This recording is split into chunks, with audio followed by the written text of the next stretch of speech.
it is Alexa, and this is the Wishbeads podcast. I am so excited to have Jacq Fischer. No, that's not right. Fisch. This is how we connected. We're going to start right there. Yep. I'm Fischer. You're Fisch. But what we have in common is F-I-S-C-H. And that always gets people, does it not? Yeah, if I had $1 for every time I had to say F-I-S-C-H, I mean, and they're like, no, that's not it. It's unbelievable. And it doesn't matter how much of that what I'd call a pregnant pause is. It's like, oh, great, thanks. F-I-S-H. No, not what I said. No. So now, I don't know about you, but like, there's that issue with our last names. And then you couple that with the fact that my name is Alexa, which also has this weird, terrible ramification. Yes. Of a Android Echo in the back of every time someone calls me, hey, Alexa. Oh, my Lord. Anyway. Do your ears ring like all day with people saying your name? Is that what they say? Like when you're talking about someone, your ears are ringing? Right. Well, yeah, I mean, yes. But the other thing that I say to myself in those moments when I get annoyed, because even my parents haven't changed the name of their Amazon Alexa, if you can imagine. That's so funny. Yeah, I know. But, the name Alexa means defender of mankind. So the planet needs some help right now. So the idea that like all these people are saying over and over like this mantra to the universe, like defend mankind. This is a very good thing. Oh, wow. Okay. We just like took a wild digression right there. I love it. We go a moment further. Jacq Fisch is an unbelievable writer and writing coach who I have admired and hired because she has a way of words. She just makes it sound so easy to write incredible copy that sounds like a real person selling real stuff and things that you'd really want to buy.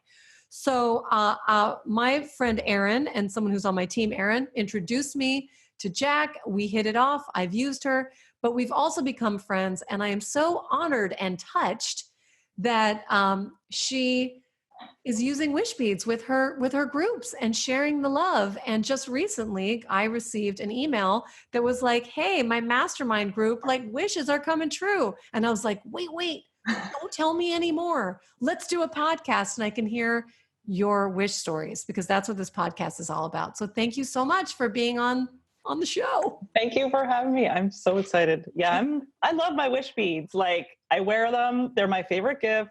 When people are like, what should I get so-and-so? Wish beads. Such a good gift. They really are a good gift. And I don't know about you. I know you're a mom like I am. And years ago, I heard about that thing where you like stash gifts. Like you have to just have some gifts queued up, like in the closet, ready to go. So I would do that for kids because, who really has time to go shopping? I mean, I know you can buy things online, but I loved it. If I find something I really, really love, I stash it and I put it in the closet. But honestly, Wishbeads make an awesome gift to have like just an assortment just to be able to grab and be like, oh, wedding shower, no problem. Boom. Baby shower, boom. Birthday, boom. Going through a tough time, boom. Anyway, that's a little. I don't have a regular gift stash, but I do have a Wishbead stash. And it's below my desk. It's right here. This is where I package stuff up and mail stuff out. Oh, it's so good. And I was so honored that you did tell me that you are sharing them with the people that are in your group and as special gifts. And it really just means a lot to me because I so respect you. So thank you. So first of all, I want to hear a little bit about your mastermind because as a fellow entrepreneur, I totally know the power of having I always call them like your executive board, who is your inner circle that is guiding you along the way. We all need that. So tell me a little bit about your mastermind and what you all are doing there. Absolutely. So it was something that I didn't really know I needed. I knew I needed something. I wasn't exactly sure what that was. So I spent 13 years in corporate America before I left to do my own business, which there was some overlap. I did the side hustle thing for a little while until I grew my business. And then after a year, I knew I needed something. I didn't know exactly what I needed. I didn't do I hire a bunch of coaches? Because I needed a bunch of stuff. And then I got connected with Sarah Christensen of Kick-Ass Masterminds. and she curates groups. And I have to tell you, honestly, I was afraid to get an invitation because she definitely curates and invites the right people in and assembles like your group based on, I don't even know. I think there are a lot of aspects. There's some kind of magic in there that I don't understand, nor that do I want to attempt to. Like a business matchmaker. Exactly. Yeah. Plus up a level. There's some other stuff in there that I have no idea about. So I was actually worried to get an invitation because I was like, this means that I have to play bigger and say yes. And I have to support other people too. So do I have enough to offer people? I've been in business for myself for a year. Do I have enough knowledge? The answer is yes, I do.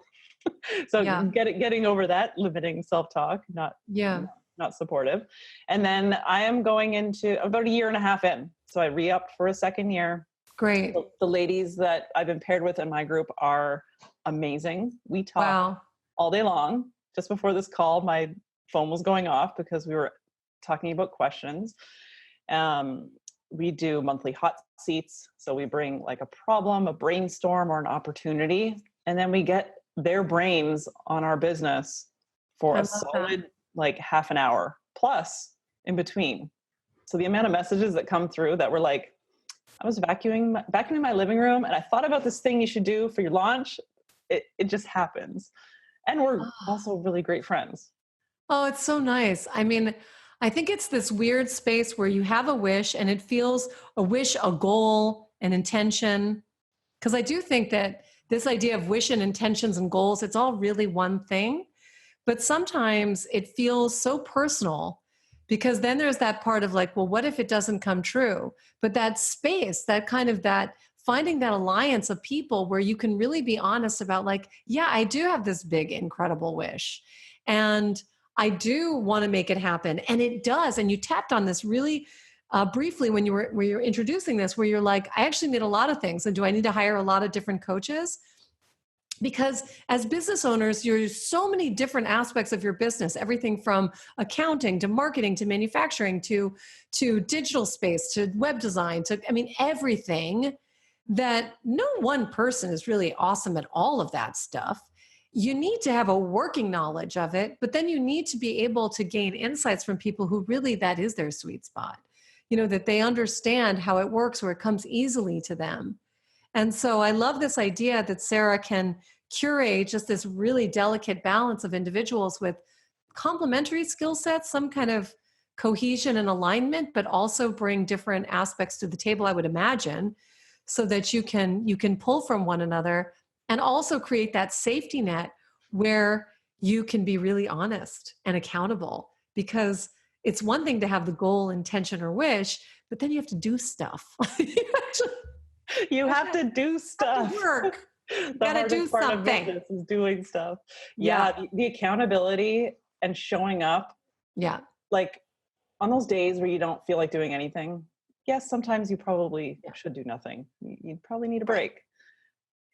You know that there's a group of people behind you cheering you on too. That aren't your partner, that aren't your family. Not everyone gets it. But there are people who get it that you trust. Yeah. And it's really lonely, right? When you're in that place where nobody gets it. And I was making online courses alone in a room above a garage before anybody was making online courses. And so I couldn't really, and I was still acting. So I did the same thing where I overlapped the one career while I was building the other thing. And no one really knew what I was doing. I didn't even really know what I was doing, but I was devoting an awful lot of time to it. And at times it felt a little like I would look around and be like, what am I doing? What am I doing? And when you can be around people that it's not weird for them, that you can tell that they're on the same page because they've either been there before or they understand what that world looks like, you feel like you can have that safe space to posit that thought, that concern, that question. And then you don't really have to bring it into your other realm where you have your like mom friends, or like, people that are in your community or your family members. And then it's totally cool that they don't get it. Why should they get it? But you don't have that weird, like passive aggressive relation, like, well, you just don't understand what I'm dealing with. Yeah, they don't. It's because why would they? How could they? No, right? But we want everybody to be mind readers. of course. Wouldn't that be amazing? Yeah. So now you had mentioned that you did wish beads with your group. So what did that look like? Because I Yeah. wasn't privy to any of this. So we had our annual retreat at the end of July, and I knew I wanted to give a gift because I love these ladies. They're part of my life. We talk like all the time. And I'm like, I'm giving some wish beads. So going into my stash, I didn't want to tell them what I was giving them, but I also wanted to give them a color and a bead that they were going to enjoy. Mm-hmm. So the night before my flight, I didn't even think about it until the night before my flight. Because I said everyone, because yeah, I was like, oh, I can't just bring them all. What if they don't like the same color? What if we all did the same color and they hate it? So I'm like, green, blue, or black? That was my only question. And I got their answers. One of the answers I didn't get until 3 a.m. the next morning, like right before my flight. I was like, you're going to get black if you don't get back to me. Black goes with everything. I know. I think I guessed right though. So black is a safe choice. And then when we were on retreat, I gifted it to them. And some of them put their wishes in there that night. Gave them a little pointers on how to write their wish because I've learned from the best how to write your wish. And shared what was in some of mine. And some of them went right away, did those wishes on the spot, like privately later on. And then, which is not on the spot. Yeah. But, spot-ish. Spot-ish. Spot adjacent. Right. So either way, within about a week, everyone had their wishes in there. And some of us declared our wishes to each other. And when you declare it, it gives your wish more power. Yeah. It lets someone else hold that too and remind you. So one of the ladies in our group had wished for something. I don't remember if it was before or after Wishbeads. And she had mentioned this to me. It was an intention or like a miracle she was wishing for. And I reminded her that she had said this when I noticed things happening. She's like, I forgot all about that. So It's also, so noticing the clues that everything is coming together for your wish to happen. Yeah. You have extra eyeballs out there. Yeah. To point at that. And two or three wishes already came true within a month. They were like, my wish already happened. I need to write a new one. Which oh my gosh, that's so cool. And just P.S. I do include 5 little wish papers because it didn't even occur to me that people would try to write 5 wishes and jam them all in there. You really can't. It just doesn't work. But also the idea is that your wish in many cases will come true. Right. And, depending on what you wish for and how much action you take or if it just happens, but you can take them out, put that little piece of paper in someplace special and write another wish, have another journey. And there is something I think quite beautiful about focusing on one thing. Really the clarity, the specificity. And you probably know this, in just, tracking the goals that you have in a given week. If you just have this like crazy rambling kind of vague mishmash of things, it's very hard to take tangible steps towards it because it's not clear. You don't know what to do next. Exactly. And that clarity of a one wish, it just keeps you focused, moving towards that. And it is funny the way sometimes people forget. It's like, oh yeah, I said that. So it's cool to have a record of that and specifically to have a friend remind you. It's great. Yeah. And then like choosing your bracelet based on which wish you want to focus on in a given day. Maybe one is really specific and this is the day for this. So I'm going to wear this one today. Yeah. Definitely. And even when I don't have my wish, because obviously I have a lot of wish beads, but I have them in a special spot by my bed. So they're still visual. I have a little bowl that I keep in my office and it has some extra ones because it's on this pile of really meaningful books next to this flowers. I always put fresh flowers there and this vase that I love. And I feel like it has an energy. Like there's an energy, even when it's not on me, it's an energy and it's like intentionally soaking up energy. It's in my air. It's just in my vibe. And then, why not? Why not? Some people say, well, do these really work? And I'm the first one to admit the bracelets themselves or the necklaces or whatever, they're not magic. You're magic. You're the magic being. And it's just a reminder to you of how magical you really are. And there is just energy in declaring it and then staying present to it and taking small, meaningful steps towards what you want.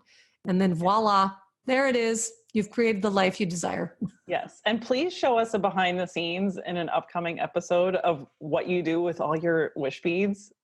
Like, inquiring minds need to know. I want to see your stack.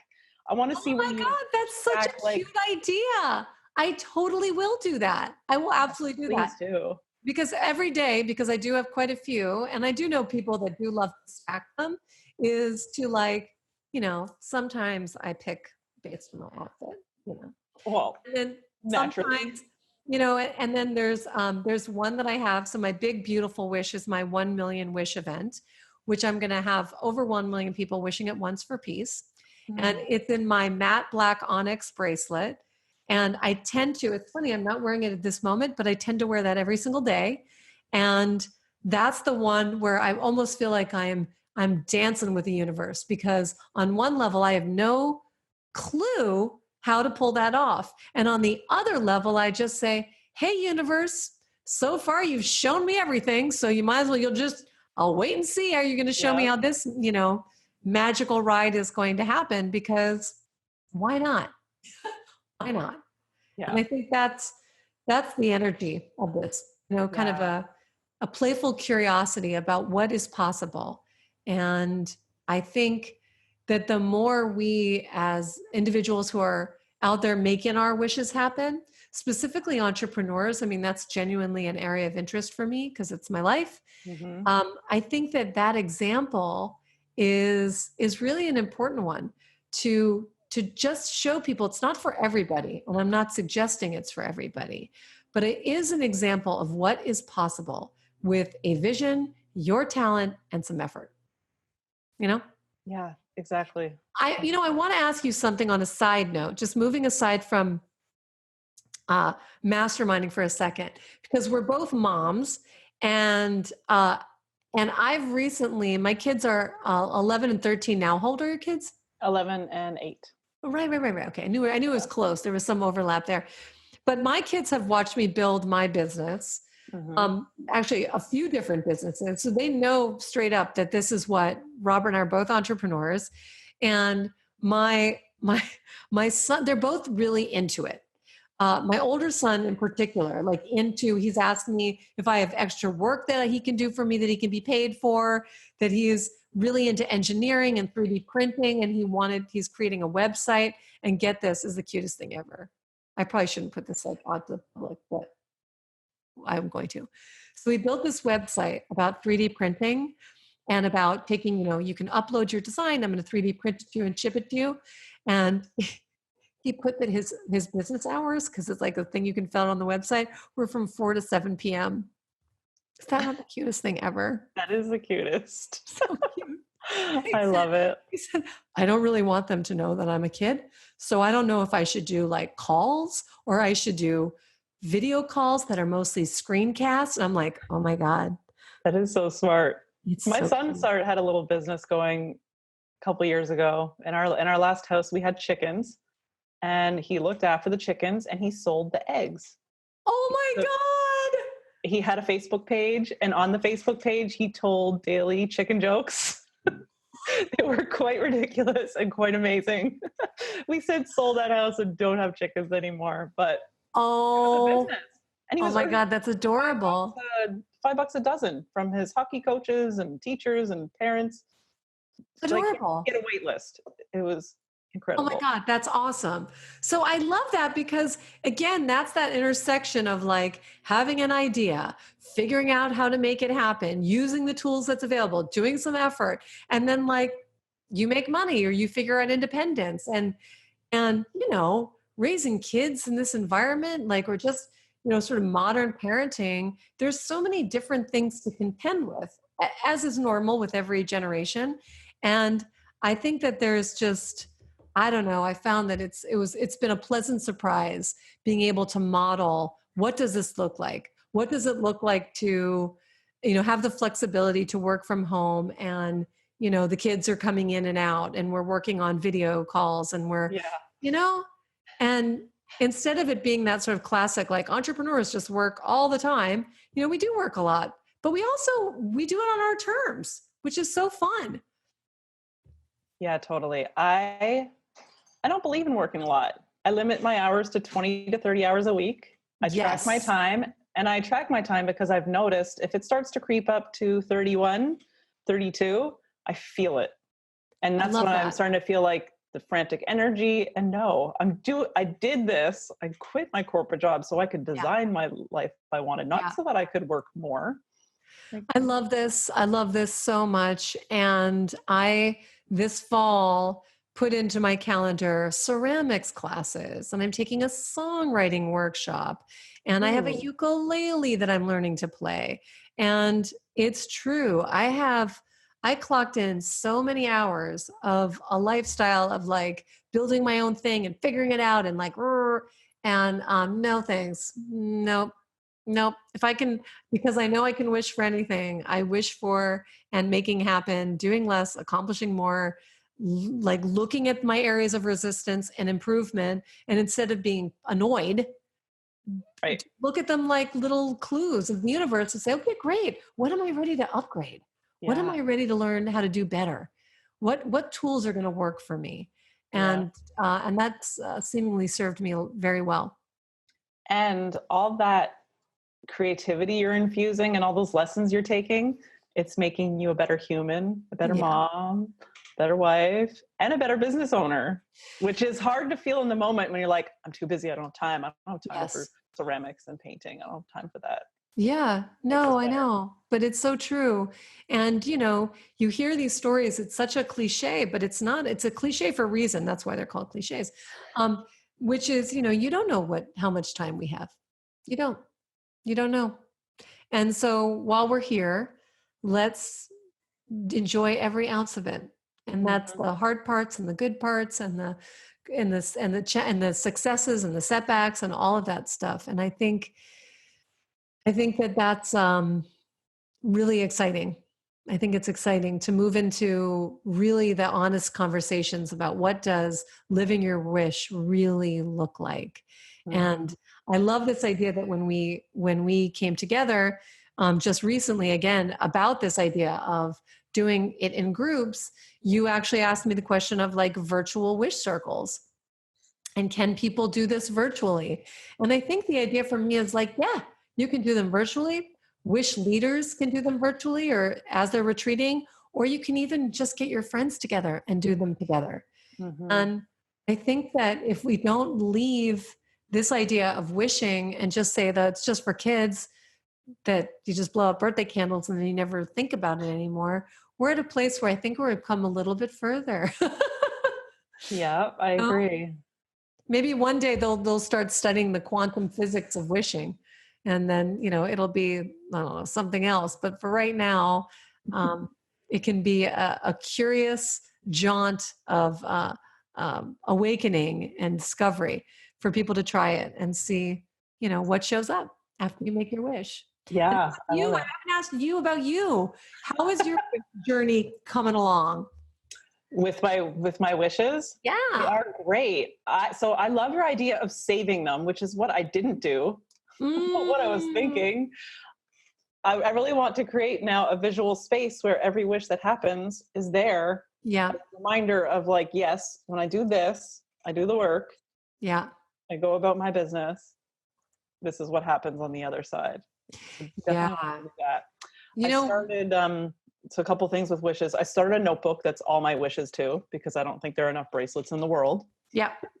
to wish on. There might be, but I don't know. It might get a little clunky. And then I love recording evidence every single day of what I did and what coincidences or serendipity happened throughout the day. And just oh my God, I love this so much. And with one of my wishes, so it's in progress. It's a 3-year wish. I'm journaling about it as things happen and as things unfold and as I feel my way through it, because it's going to be a book when the wish happens. So when the wish happens, there will be a book that took along the 3-year journey. Oh my God. I'm so in love with this. That like, This is awesome. Like I this think is, you have a few more book ideas right now, I'm guessing. yeah, no, it's so beautiful. I mean, the whole idea for me to turn my book, Wishwork, into a working journal was that people would have a recording of their experience of the 21 days. Now, it didn't occur to me that you could then have some sort of journal that could also be a much bigger experience. But I also love this idea for you, like, talk about exercising that muscle, that accountability. In fact, you've inspired me. I am definitely going to start this kind of journal for the 1 million wishes for sure. And in fact, I'm going to film it as well. Like film those little video recordings. Oh, you and I are going to have so much fun with this project. This is such an I'm goosebumps now. unexpected. That's like when that book is done and you've held that session, then you have the whole story behind it, because going back after that happened to try to remember. Yeah, to be like, you're never going to believe this journey. No, no, no, no. That is so awesome. That's so awesome. This is, wow. I'm just have to sit in the awesomeness of this whole thing that has just been, transpired. So cool. But back up to you. I love this idea. I love this idea of this accountability for yourself, this game, if you will, this of journaling. So yes, you're holding this idea that it's going to be a book, which is beautiful and totally perfect. But I also think that just in the journey itself, you're training your mind every day to be like, all right, what miracle is happening today? What Yes. thing, like, and that has its own energy because the law of attraction states whatever you focus on, you're attracting. So you are setting your gauge every day for that connection, that divine dance, that acknowledgement, and being in gratitude for it. It is beautiful. Yes, it's so powerful. I've also been working with a coach who's an NLP practitioner, neuro linguistic programming, which is Yeah. all very aligned with Wishbeads and how Yeah. you write wishes. And another big portion of it is visualization. Yeah. So what's the last step that needs to happen before I know my wish has happened? Yeah. So is that I sign a publishing deal? Is that Yeah. the book is done? I hit submit to Amazon? Like, what is that last step and what does that look like? Yeah. And Yeah. then constantly, how does that look in your mind? Like, Yeah. roll that picture up, make it bright and loud and as big as you can in front of you.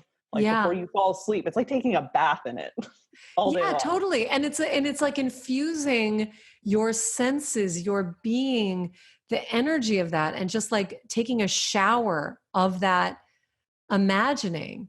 And when you do, not only in the moment does it lift you up and it sort of juices the wish, but it lets you delight in it and give it to yourself. And I don't know if you've ever had the experience. I just had this recently and I don't even know with what it was. Oh yeah, it was last night. I'm going to tell you a story about last night. So I was going to a writing class actually. Actually, it's a writing class, not like I'm going to write a story. It's where you write with your non-dominant hand and you get to know your inner characters. That's another podcast. Whoa. We'll talk about that offline. Anyway, so anyway, I've been going to this for years and we were early. So my friend and I, she was like, I want to go get a Starbucks. I said, okay, we're here early. So we walk in and I wasn't in the mood for anything to drink, but they had this chocolate chip cookie in the case. And I am a sucker for chocolate chip cookies. I just love them. And I'm here on the planet and I'm going to enjoy as many as possible. So I said, well, maybe I'll have a chocolate chip cookie. And the nice guy behind the counter was like, do you want me to warm that up for you? And I was like, yes. I didn't even know that was an option. And so he's like, sure. And he goes and to get the cookie. And there is one sitting in the case. That's why. And he comes back and he said, I'm so sorry. We don't have any more chocolate chip cookies. And I was like, oh, you got the one in the case. And he's like, we're not permitted to sell those anymore, which like maybe for health reasons is cool. Right. Like I'm good with that. But I had this moment. He's like, can I get you anything else? He's like, we've got great brownies. Didn't want the brownie. But I had this moment that I actually felt so satisfied because in the moment of him saying, of me thinking, ooh, chocolate chip cookie, to him saying, do you want it warm? To me imagining a warm chocolate chip cookie and me being like, yes, I actually had the satisfaction. Like I virtually enjoyed the cookie. So by the time it went away, I was like, well, that was fun. I don't know if that's ever happened to me with chocolate is my favorite, but I don't think that's ever happened to me. Give it a go. Give it a go. I'm try that to my husband tonight. Yeah, because you actually, no one likes it when someone takes it away from you. But I really, or if you like look at a catalog, or you look at a really fancy magazine and you want this like beautiful, like $3,000 chair. And no, you're not going to throw it on a credit card and you're not actually going to buy it. But in a way, you just imagine you did. And there's something about that exchange of energy where you're looking at it and you're like, oh my gosh, that's going to look great in the living room. Done. And then you're like, so it's not that moment, that exchange of energy that it's like, oh, I don't like my house. I wish I could have a different house, or I hate my furniture, or whatever. You just don't have any of that energy. You intentionally exchange the energy based on that desired feeling. I think this is very Danielle Laporte stuff and the desire map. And I think there really is something to that. So that's that whole idea of you see your wish and you delight in it. You see it, you experience it, you let it wash over you, and you just, that's going to feel so good when that happens. But I got to give you a flip story. So I had this visualization earlier this year about Oprah, like Oprah. And you want to say like, now I'm in the sun. Ah. Okay. So, you get a car and you get a car. Yeah, and you get a car and you get a car. No. Okay. So last year in 2018, my bracelets were in official consideration. You actually like get like a thing because you're an official consideration for the Holiday Gift Guide, magazine. Yeah. I was very pleased about this. I bet. From the mothership. So I was very excited and I thought like, oh my God, of course Oprah would like my bracelets, of course. Okay. So then it didn't happen. And I was like, no problem, like forward, and we're doing our thing. And then it's 2019. So we're recording this right now. It is in September of 2019. Even though when it launches, it's going to be November. But I, again, reached out to them and said, hey, friends, I have a new necklace. And it's coming out. And I sent it to them and they were so excited. Yes. And they gave me all the instructions how to send it to them. And around this time, I was doing some visualization. I'm a meditator as well, but I was really doing some intentional visualization. And all of a sudden I saw this moment of I'm in a white room and in through the door walks Oprah and she's dressed in this emerald green. It's either like a jumpsuit or a dress. I can't really tell, but it's emerald green. It's gorgeous. And she's got makeup on and we are filming. We are all there to film our little intros about our products on the gift guide. And when she walks in, this is my visualization. And when she walks through the door, she goes, congratulations, like to us, because we're the owners or creators that are in the room. And I see this and I delight in this. And then I'm on my way later that day to lead a wish circle for actually my team who, my representatives, my wholesale reps who have a national, so I'm represented nationally by Karen Allwild Studio, and they were doing a retreat and they actually invited me to do a wish circle at their retreat. And I'm all like hot on this idea because they're friends, very good friends with all the Oprah people. And so I walk in and I'm like, guys, I've just had a visualization and I've got all this energy. And I'm like, this is what I saw. And they look at me like, and they have that moment where they're just like, because everybody wants to get into the gift guide in retail. It really, it's not the same as the Oprah show, but it still is meaningful and it generates a lot of sales and certainly a lot of great visibility. And they were very ho-hum on it. So I thought, well, that's interesting because that's cool. Like they're having their experience, but I'm going to still hold my intent. Now, here I am. The last time I was notified officially, it was August in 2018. Now August has come and gone. Now it's early September. And it's funny. Now you start to deal with the reality of, well, I'm always going to be creating new product lines in Wishbeads. Maybe it will be this year. Maybe it will be for something else. Maybe Oprah is going to be in the 1 million wish event would make sense to me.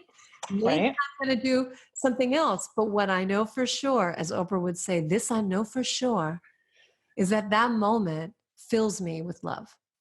And that moment that I hear her energy and I feel the excitement, I get chills as I say this, as I'm in that room and I'm feeling myself, I'll be dressed up, hair and makeup is done, like all the things, because I know what it feels like to be on set. It's all there. And whenever divine time brings that into manifestation, so be it. But in those moments when other Alexa, business Alexa is like, I haven't heard from them yet. What a drag. I just go, all in divine time. But I allow that moment to fill me up. Fill me up. And that's what visualization can do. And it is 100% free. You don't even need a Wishbead bracelet. Just Right. Yeah. And it feels good and tastes just like a chocolate chip cookie, a warm one. You're such a good writer. That's right. That's what I'm talking about. That's the end of the sales page right there.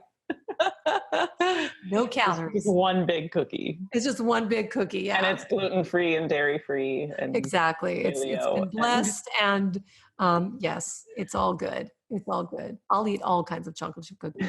Not discriminate. I'll eat them all. But I have so enjoyed our conversation. I actually think this should be a series. Let's just say this is chapter 1. We are going to check in with you regularly and do a follow-up on your projects and your wishes. I know you and I have talked about cool things that we're going to do as you're a wish leader of mine. So we'll follow up with that at a later date. But I just am so happy that we're connected. Me too. Thank you. This was so fun. We could just do this all day. We can, but we've got to get back to our ukulele lessons and our ceramics and our kids and, all the rest of it. Anyway, thank you so much for taking the time. I am not joking about doing a series. We will work it out. We will have more to say because we always do. Yes. And I just so appreciate it. And maybe one time we can record like live in person. Yeah. Like in New York or something. That would be so fun. I do get to New York periodically. And also if you get out to LA, you have to come and I have never been to LA. Isn't that crazy? What? I know. What? I went to California for my first time in January of this year. I'm from Canada originally. A hop, skip, and a jump-a-roon-skis. I know. You are like JFK to LA. That's like 5.5 hours. If you go the other direction, you get a good tailwind. It's like under 5. It's just so easy breezy. I'll scoop you up at the old airport and we'll do a jazz interview. But truthfully, there's some really beautiful, fun things to see. You should come. I will come. And okay, good. Definitely when you're there, though. I don't want to come when you're in New York. That would not be good. We cannot crisscross the skies. No, not cool. We'll figure it out this way. Yes. All right. You are awesome. Thank you so much. And at the end of the podcast and on the show description, you are going to see a link to all of Jacq's awesome work so you can learn more about her groups, the writing coaching that she does. Definitely work with her. I cannot recommend it enough. And actually, before we jump off, will you tell us a little bit, Jacq, about the groups that you're offering? Because I think there would be a ton of people who'd be interested to learn how to write like a mofo. Yeah. So we write like a mofo because that's what we do. So there are 2 groups. There's one for business owners who want a little bit of coaching and feedback. You're not sure if your writing is quite right. You don't want to outsource to a copywriter. Maybe you have before. Either way, you're probably a pretty good writer and need a little help to make it better. And you need help getting your butt in the chair to get it done. So in that community, we do writing marathons. We spend 3 hours on Zoom and get stuff done, get live feedback, copy feedback, one-on-one calls. There's lots of hands-on touching, and it's a very small application-only trial community. Like you have to try a session first, make sure you like it, because I want everyone in there to be a good mofo. Only good mofos in the mofo space. You know who you are. Yes. And the other community is for writers. So they're writers too, business owners. So they may or may not be business owners, but they have a really big project, or they're authors, they're working on a book, something big that they need heads down focus time to write. And they don't want the coaching and feedback. They want the camaraderie of other people who are also working on these big projects. So we also meet on Zoom, and it's co-writing time. And you probably wouldn't be surprised, but when people are staring at you on a Zoom camera and there's nothing else to do, you're going to write. You're going to get your stuff done. And having that scheduled time on your calendar. So we do all those sessions. We do them at least weekly. So that's amazing. Yeah, having that block time. I can't even tell you how many times where I'll sit down to write and then like an email comes in. I'm like, oh, I got to deal with that. Oh, I got to deal with that. Next thing you know, I'm like, oh, I haven't written.